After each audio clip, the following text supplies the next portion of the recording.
Posłuchajcie całości konferencji doktora Petra Kotlara.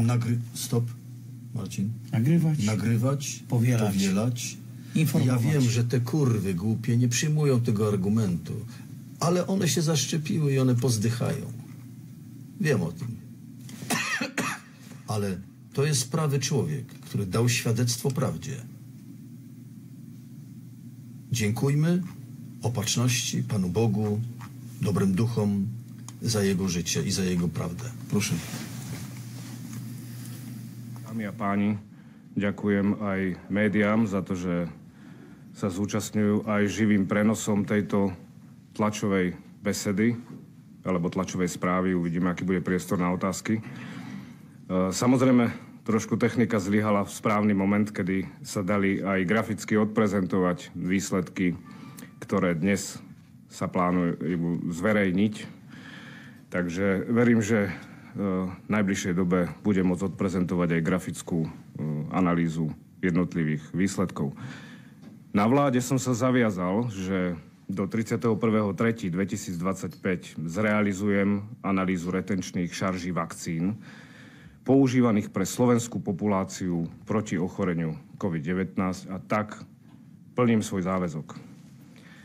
Zrealizovaný postup, priebeh a výsledky budem kompletne prezentovať na vláde. Som pripravený stihnúť termín do 31.3.2025 podľa zadania.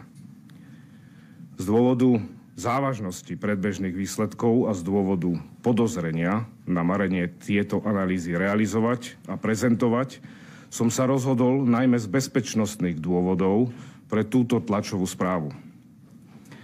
V záujme ochrany zdravia slovenského obyvateľstva vyzývam verejne generálneho prokurátora Maroša Žilinku, aby vo veci bezodkladne konal. Žiadam ho, aby táto informácia bola v krátkom čase dôkladne prešetrená a aby sa zabezpečilo, že sa na jej vyšetrovaní nebudú podieľať tie zložky štátu, ktoré sú zodpovedné za jej bagatelizovanie a utajovanie objektívnych skutočností. Som ochotný celú problematiku vysvetliť aj pánovi prezidentovi a verejne ho žiadam a vyzývam, aby prestal dehonestovať prácu splnomocnenca vlády, prestal rozprávať o nanočipoch a nevyjadroval sa k téme, ktorej nerozumia. Mojou prvoradou úlohou je dodržiavanie ústavy a ako lekár mám povinnosť aj právo chrániť zdravie slovenských občanov. Včera som informoval aj listom ministra zdravotníctva a sociálnych služieb v Spojených štátoch pána ministra Roberta Kennedyho juniora, ktorý potvrdil prijatie. Ďalej boli informovaní aj riaditeľ Federálneho úradu pre vyšetrovanie Cash Patel a Pamela Bondiová, americká ministerka spravodlivosti. Ďalej viaceré ministerstva zdravotníctva niektorých vybraných štátov a zástupcovia Svetovej vedeckej obce, ktorí na niektoré podobné rizika upozorňovali alebo ich aspoň predpokladali. Musím potvrdiť, že mnohí čakajú na moju oficiálnu správu, aby jednotlivé štáty upriamili svoju pozornosť na realizáciu vlastných analýz. Bolo analyzovaných 34 šarží od spoločnosti Pfizer a Moderna do tohto času, ktoré boli uskladnené podľa správneho chladového reťazca a len tie, ktoré boli použité pre slovenskú populáciu v čase epidémie COVID-19. Dnes vám predstavím najpodstatnejší výsledok analýzy. Môj predpoklad, že sa vo vakcínach nachádza aj malé množstvo DNA ako kontaminácia, ktorá vznikla pri výrobnom procese, nebola potvrdená. Za to sa ospravedlňujem. Z hľadiska garantovania obsahu spoločnosť Moderna aj Pfizer uvádza, že je prítomná len mRNA plus niektoré ďalšie zložky. To by bolo relatívne v poriadku, ak by nebolo už jednoznačne preukázané, že produktom mRNA vakcíny je toxický, kardiotoxický S-proteín, ktorého cesty patologického pôsobenia som odovzdal vo forme 150-stranového dôkazového elaborátu na vládu.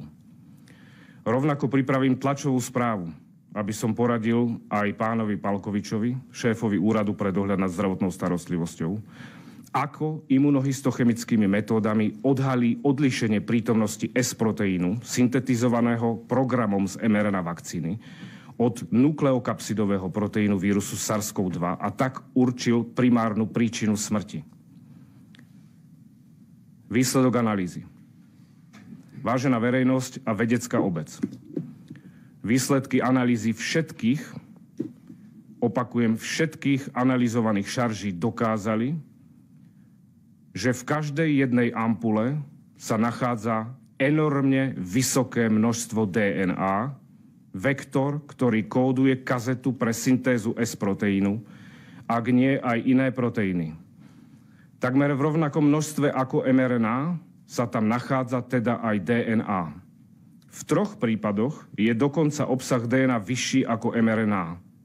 To už ani nemožno považovať za vakcínu mRNA, na princípe mRNA.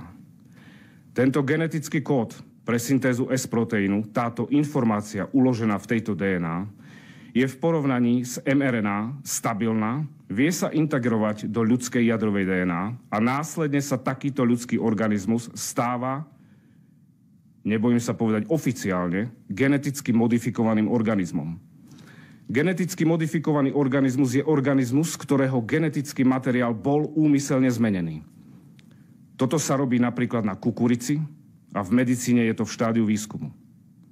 Nejde teda o žiadnu kontamináciu vakcín, ale o účelové obrovské množstvo genetického materiálu, ktorý dokáže prechodne, tranzientne transfekovať ľudskú jadrovú DNA a táto transfekcia sa môže stať stabilnou a trvalou.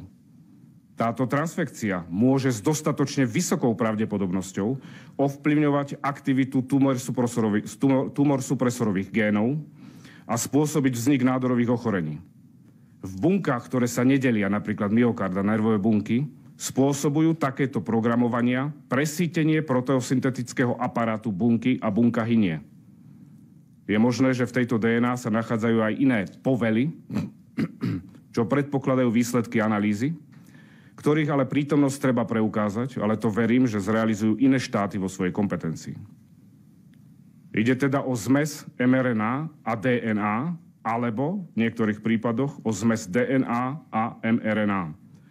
Hrozbou je stabilná transfekcia, inkorporácia do ľudskej DNA s trvalou expresiou transgénu, vznik rakoviny alebo smrť buniek presýtením proteosyntetického aparátu bunky. Ak to treba povedať ľudsky, hoc nepekne. Moderna a Pfizer z očkovaných spravili geneticky modifikované organizmy, narábali s ľuďmi ako s kukuricou bez ich vedomia. Vysoký obsah DNA v takomto rozsahu je absolútne škandalózny a okamžite by malo byť zakázané použitie týchto preparátov v našej populácii.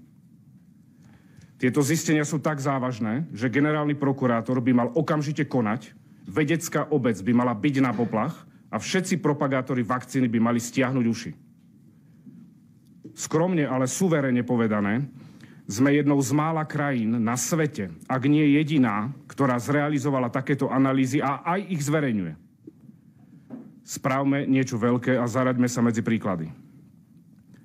Tieto firmou negarantované súčasti obsahu vakcín by mohli byť použité plnohodnotne v súdnych sporoch s farmafirmami, rovnako by mohli poslúžiť Najvyššiemu kontrolnému úradu a iným zložkám štátu pre účely vypracovania postupu na odmietnutie vyplatenia sumy za predobjednané množstvo vakcín do roku 2026. My sme si totiž objednali malé osobné autíčko a oni nám dodali veľký bojový tank. Ostatné zložky vakcín sú síce podstatné, ale menej závažné.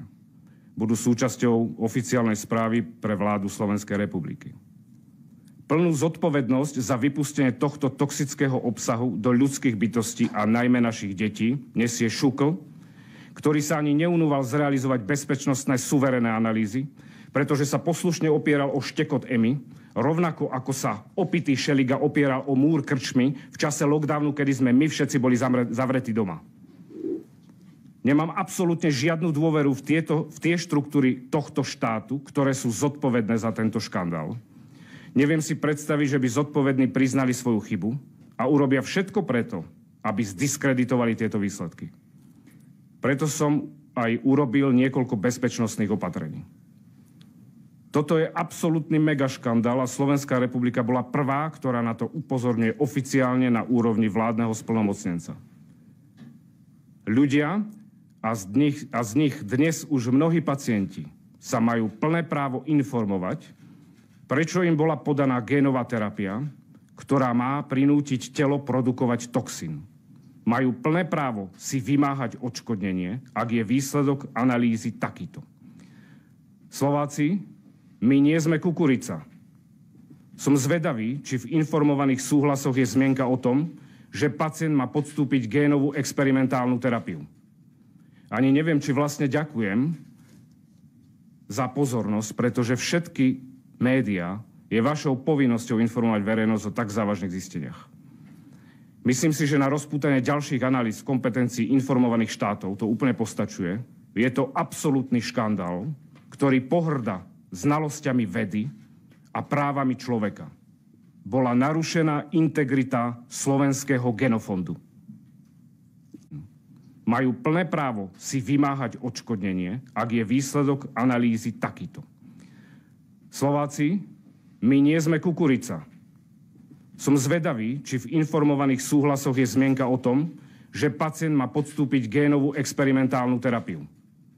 Ani neviem, či vlastne ďakujem za pozornosť, pretože všetky médiá je vašou povinnosťou informovať verejnosť o tak závažných zisteniach.